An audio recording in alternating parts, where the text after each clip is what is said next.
ठीक होंगे, आपको वहां से इवैक्यूएट किया जाएगा। बड़ी खबर यह कि अकेला छोड़ने के आरोपों पर विदेश विभाग का हमने पहले कहा था पुतिन हमला करेंगे, ये नेट की तरफ से कहा गया है। तथ्यों को तोड़ मरोड़ कर गलत जानकारी दी गई है, ये भी बयान आ रहा है। इस बीच बड़ी खबर आपसे साझा करें, यूक्रेन के राष्ट्रपति के आरोपों पर अमेरिका ने सफाई दी है। अकेले छोड़ने के आरोप, एजेंसी ने कहा कि हमें युद्ध के बीच अकेला छोड़ दिया गया, लेकिन अमेरिका की ओर से सफाई आई है कि तथ्यों को तोड़ मरोड़ कर गलत जानकारी दी गई है। हमने यूक्रेन को इस जंग में अकेला नहीं छोड़ा है। यूक्रेन के राष्ट्रपति ने कल बयान जारी कर अमेरिका पर कहा था कि अमेरिका ने हमें अकेला छोड़ दिया। पहले उसने कहा कि हमारे साथ जंग में शरीक होंगे, लेकिन जब हम पर जंग हुई तो वो हमसे अलग हो गए, उन्होंने हमारा साथ नहीं दिया। राजीव जी हमारे साथ हैं, अंतर्राष्ट्रीय मामलों के जानकार हैं। सर देखिए, एक तरफ यूक्रेन आरोप लगा रहा है अमेरिका पर कि भाई आपने हमें जंग में अकेला छोड़ दिया, और अमेरिका उस पर सफाई दे रहा है कि तोड़ मरोड़ कर बात की जा रही है। एक देश जो जंग में घिरा हुआ है वो क्यों झूठ बोलेगा सर? नहीं, बात सही है। हो सकता है, देखिए, यूक्रेन के राष्ट्रपति की एक अपनी अपेक्षा थी, अमेरिका की एक अपनी समझ थी, दोनों के बीच कहीं ना कहीं खाई आई है। देखिए, सामान्यतः यह नहीं सोचा जा रहा था कि रूस जो होगा इस तरह का हमला कर देगा, धावा कर देगा। तो उन्हें लगा कि वो कोएर्सिव जो डिप्लोमेसी रूस अपना रहा था, उसका जवाब काउंटर कोएर्सिव डिप्लोमेसी जैसे सैंक्शंस लगाकर उनके सारे वाइटल जो इकोनॉमी है उनको अफेक्ट करके होगा। और ग्रेजुअल सैंक्शन की बात हो रही थी कि इसमें स्टैगर्ड धीरे धीरे करके और स्केलेट करेंगे। तो कुछ उनकी हो सकता है वो समझ है।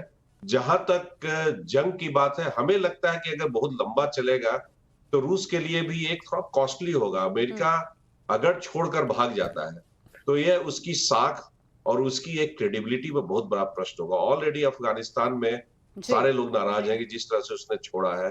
तो यूक्रेन की, देखिए, कहीं ना कहीं उसे लगा होगा कि जब अमेरिका धावा करेगा तो वहां से यूज ऑफ फोर्स नाटो की तरफ से आएगा, वो नहीं हो पाया है। ठीक है। और वो बयान आ गया है कि नहीं, हम we are not going to fight Russian in for Ukraine. ये बड़ा ही थोड़ा सा दुख पहुंचाने वाला हो सकता है कि यूक्रेन को बयान लगा हो। बिल्कुल नयन सर, और स्वाभाविक है जब आप लड़ाई लड़ रहे हो। ये जो वेस्टर्न कंट्रीज कह रही हैं कि हम यूक्रेन के साथ कंधे से कंधा मिलाकर खड़े हैं, आखिर वो कब तक यूक्रेन के साथ खड़े रहेंगे?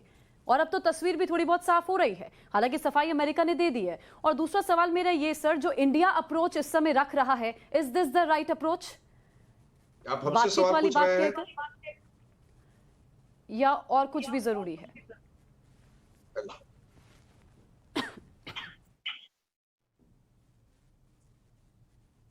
ये सवाल मुझसे है? अच्छा, नहीं, देखिए, निश्चित ही देखिए, कंधे पर कंधे मिलाने वाली बात थी तो वो लोग सैंक्शन सोच रहे थे और आर्म्स हेल्प पहुंचाकर। जैसे अमेरिकन, उसने, ब्रिटेन ने भी इवन मिलिटरली करके लास्ट जो उनका वर्ड था, फ्रेज था, उसको इस्तेमाल किया है। तो इस पर सवाल पूछे गए थे कि मिलिटरली का क्या मतलब हुआ, तो उस पर उन्होंने वार से लड़ने से छोड़ के पहले तक की बात कही कि नहीं, हम लोग इस स्थिति की समीक्षा कर रहे हैं और हमें हथियार पहुंचाएंगे। लेकिन देखिए, हथियार आज के समय में जब यह जंग शुरू हो गई है तो उससे पहुंचाकर बहुत ज्यादा अभी क्या कर पाएंगे, ये थोड़ा मुश्किल सा प्रतीत होता है। एक तरह से कुछ न करने वाली बात हो गई। राजीव जी, एक सवाल मेरा था, क्या यूक्रेन ने मिस कैलकुलेट कर लिया इक्वेशन को? क्या मैसेज समझ भी नहीं आया यूक्रेन को? इतने नासमझ तो यूक्रेन के लोग हैं नहीं, या वहां का विदेश मंत्रालय या वहां की सरकार, कहां पे गलती हुई? मैं ये समझना चाह रहा हूं आपसे। नहीं, ये कहना है कि देखिए, यूक्रेन को अपनी लड़ाई लड़नी थी, वो उसे शुरू से स्पष्ट था। अमेरिका ने कभी भी नहीं कहा कि वो अपनी ट्रूप्स उतारेगा।